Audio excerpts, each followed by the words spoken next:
Terus angker. Kalau menurut aku yang di Jogja sih.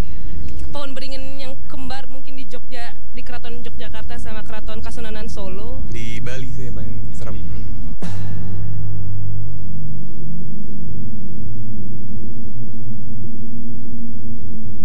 Pemirsa, Anda pasti sudah tidak asing lagi bukan dengan pohon beringin? Bagi masyarakat Indonesia, pohon ini kerap dianggap keramat dan sering dikaitkan dengan hal-hal gaib.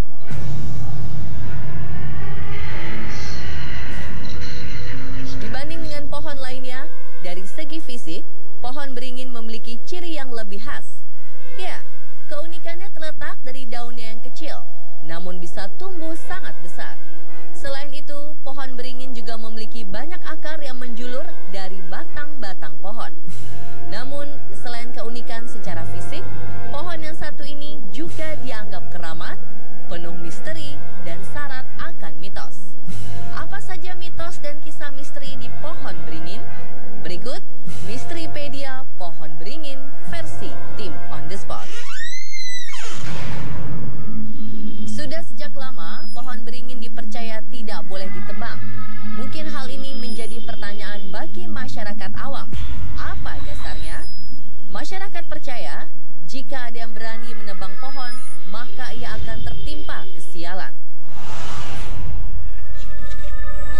Jadi, pohon beringin baru benar-benar akan ditebang jika memang sudah roboh dengan sendirinya.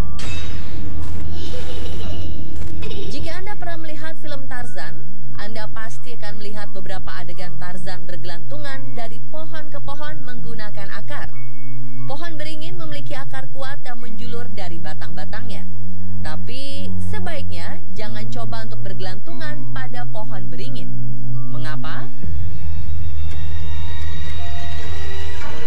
Karena sejak dulu masyarakat mempercayai jika ada yang bergelantungan pada pohon beringin, maka orang tersebut akan menggantungkan nasibnya pada orang lain sehingga akan susah untuk mandiri. Selama ini pohon beringin dikenal memiliki nuansa mistik yang kental, sehingga wajar saja jika melewati pohon rimbun ini akan terasa hawa yang membuat bulu kuduk merinding.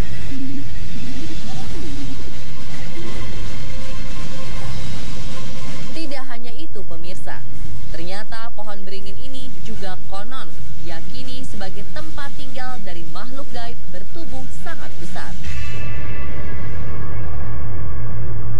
Dengan adanya mitos seperti itu, membuat banyak orang tidak berani melewati pohon beringin, terlebih pada saat malam hari dan malam Jumat seperti sekarang ini. Lalu bagaimana pandangan budayawan Prapto Yuwono mengenai mitos pohon beringin? Ya, jadi memang kesan mistik memang benar adanya, meskipun juga secara kenyataan masyarakat-masyarakat yang berpikir irasional dan kepercayaan animisme, dinamisme masih percaya bahwa memang pohon beringin itu punya daya kekuatan magis ya. Jadi memang kesan mistik memang benar. Betulnya memang pada akhirnya makhluk astral atau tak kasat mata itu pasti mencari tempat ya, perlindungan atau tempat menetap yang memang tidak banyak diganggu oleh manusia. Misalnya tempat-tempat yang gelap, gua-gua ya, atau lembah-lembah. Dan tentunya kalau pohon beringin akhirnya menjadi tempat menetap mereka karena dianggap dihormati sama manusia, tidak diganggu, bahkan dipelihara. Pada zaman-zaman raja dan kerajaan Islam, itu tentunya setelah masa-masa Islam sudah menjadi bagian dari kerajaan-kerajaan Jawa, akhirnya hanya menjadi simbol karena pohon beringin akhirnya ditanam di alun-alun ya, di mana itu sebagai muka depannya keraton biasanya. Di seluruh Jawa nih kalau ada alun-alun pasti ada pohon beringin. Dan bagi keraton, bagi raja-raja itu simbol pengayoman kepada rakyat ya. Pohon beringin juga dikeramatkan di beberapa daerah. Meskipun sekarang Yogyakarta sudah menjadi kota yang semakin modern, mitos-mitos di Jogja masih tetap bertahan. Salah satunya adalah mitos tentang pohon beringin kembar di alun-alun kidul Yogyakarta. Konon, beringin kembar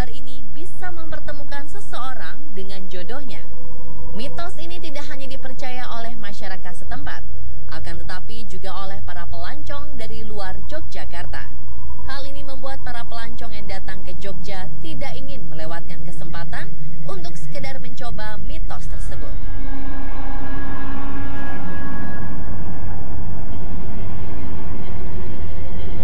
Kalau misalnya kita lewat situ, mata ditutup, nanti katanya sih impian kita tercapai gitu.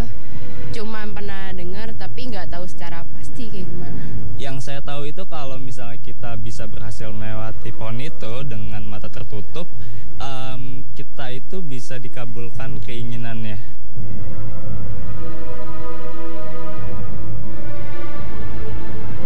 Pernah cobain dan pernah cobain di situ terus belok gitu, belok sendiri gitu. Dan itu sebenarnya nggak sampai bisa banget ngebelok terus gitu. Tutup mata itu kan ya? Ah iya itu, selalu ngebelok selalu fail, gagal terus. Pernah. Oke, berhasil? Gagal.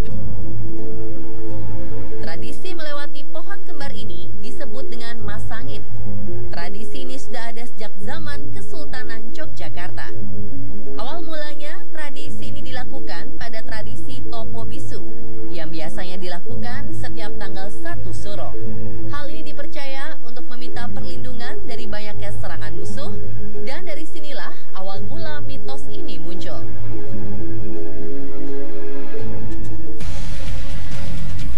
Beberapa tahun lalu, masyarakat di daerah bantaran Kali Cebokan, Jalan Kesederhanaan Dalam, Kelurahan Keagungan, Kecamatan Taman Sari, Jakarta Barat, dihebohkan dengan kabar adanya pohon beringin menangis. Beringin ini tiba-tiba mengeluarkan air, dan airnya diyakini dapat membantu menyembuhkan penyakit. Akhirnya pohon ini ditebang oleh warga setempat bernama Tatang. Meski dianggap sebagai pohon keramat, fakta mengejutkan didapat dari seorang dosen di Departemen Arsitektur Landscape Fakultas Pertanian Institut Pertanian Bogor, Bambang Sulyastiantara.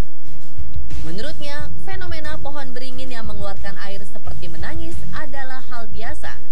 Pasalnya, pohon beringin yang mempunyai daya menahan air tinggi tersebut sudah ditebang, sehingga air yang terkandung di dalam pohon itu tidak bisa ditampung dan akhirnya keluar dengan sendirinya. Dan itulah tadi pemirsa Misteripedia mengenai pohon beringin versi tim On The Spot. Terus saksikan On The Spot untuk update informasi misteri, wow, dan kekinian.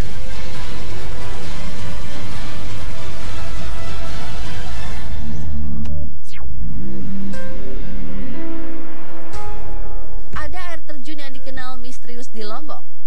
Letaknya berada di tengah hutan adat, tak seorang pun berani memasukinya. Update informasi selengkapnya sesaat lagi.